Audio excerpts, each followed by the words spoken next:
आज नुआपड़ा उपनिर्वाचन रे बीजेपी बहुत भोट रे व्यवधान विजयी आज बीजेपी कर्मी और नेता मान मन में आनी आनंद उत्साह ये जो माहौल देखुंट बाजा सांग को बाण एवं रैली द्वारा आज सत्यवादी अंचल परिभ्रमण कर सत्यवादी विधायक ओम प्रकाश मिश्र एवं सहित अच्छा भारतीय जनता पार्टी कर्मी मैंने देखुं ए माहौल केते उत्सव मुखर अच्छी समस्त मन में खुशी कहले न सरे सेपटे बिहार रे बीजेपी सरकार आसीला बेले एपटे नुआपड़ा रे एक प्रकार उत्साह देखा मिली 80,000 ऊर्ध्व भोट रे जय ढोलकिया विजय लाभ कर आगे केते खुशी लगुच आज उपनिर्वाचन सरकार को आसला प्रथम उपनिर्वाचन आसी 80,000 भोट ऊर्ध्व भोट रे आपण दल नेता विजय लाभ कर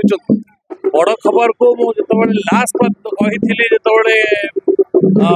बाइट देती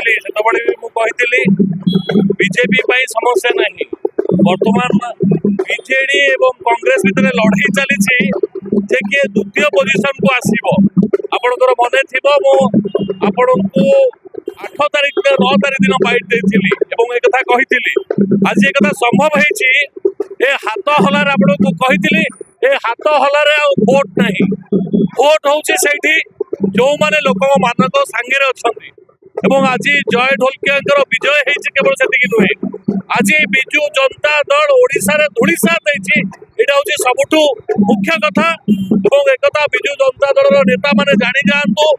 जे आउ बिजु जनता दल ओडिशा वासी मन भितर नाही नुआपड़ा लोक ऑलरेडी एक प्रमाणित कर देछन्ती बिजु जनता दल लोक मानक भितर नाही आगे आपण भाबितले निश्चय भारतीय जनता पार्टी जितबो किंतु एता वोट व्यवधान ने जितियो बोले आपण आशा करथिले कि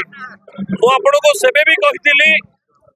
ग्राउंड लेवल रो जहा परिस्थिति थिला ग्राउंड लेवल जहा लोक भितर जहा वोटिंग पई तांकर चिंताधारा थिला से कथा को सेतबेले मु कहितली आपण को 50,000 रु ऊर्ध्व वोट रे भारतीय जनता पार्टी जितुची बोली मु आपण को 8 तारिख दिन मु कहितली आज देखंतु आज फलाफल आसीछि आज 83,000 वोट रे भारतीय जनता पार्टी एकक दल भाव सेठी भारतीय जनता पार्टी संख्या गरिष्ठता हासिल करिछि एवं जय ढोलकिया जीतिचंती सेतिकी नुहे बिहार रे मध्य जो अपूर्व सफलता मिली से कथा को ग्रहण आपण करेंगे जे चतुर्थ थर पर एनडीए सरकार बिहार रे गठन करने जाऊँगी एवं मुख्यमंत्री जो लोकप्रियता कथा सब बड़े तात्सल्य करिछि बिजु जनता दल आज एक प्रमाणित है भारतीय जनता पार्टी मुख्यमंत्री लोकंक मुख्यमंत्री ओडिशा रे समस्तंक पई से होचंती जड़े साधारण व्यक्ति नुहे साधारण लोकंक हृदय से सम्राट निहाती भाव कर्मी मैंने अच्छा कर्मी मैंने केते उत्साहित आम प्रतिक्रिया नवा आप देखुं कर्मी मैंने किभली भाव मिठा खुआई स्वागत कर निहाती भाव अति खुशी दिन कहीं उपनिर्वाचन जितेबाला 2024 निर्वाचन पर ए उपनिर्वाचन प्रथम करी होइतिला जो उपनिर्वाचन रे पाखापाखि 83,000 भोट रु ऊर्ध्व भोट व्यवधान भारतीय जनता पार्टी जीति आम किसी कर्मी मान उत्साह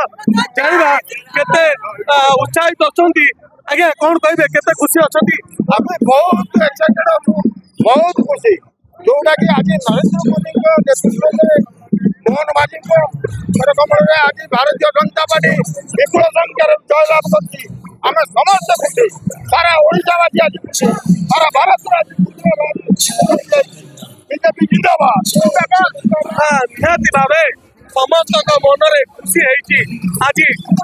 भारतीय जनता पार्टी विपुल संख्यार विजय लाभ कर बिजु जनता दल आज तृतीय पोजिशन में रही द्वितीय पोजिशन में रही घासीराम माझी देखा जाऊ एक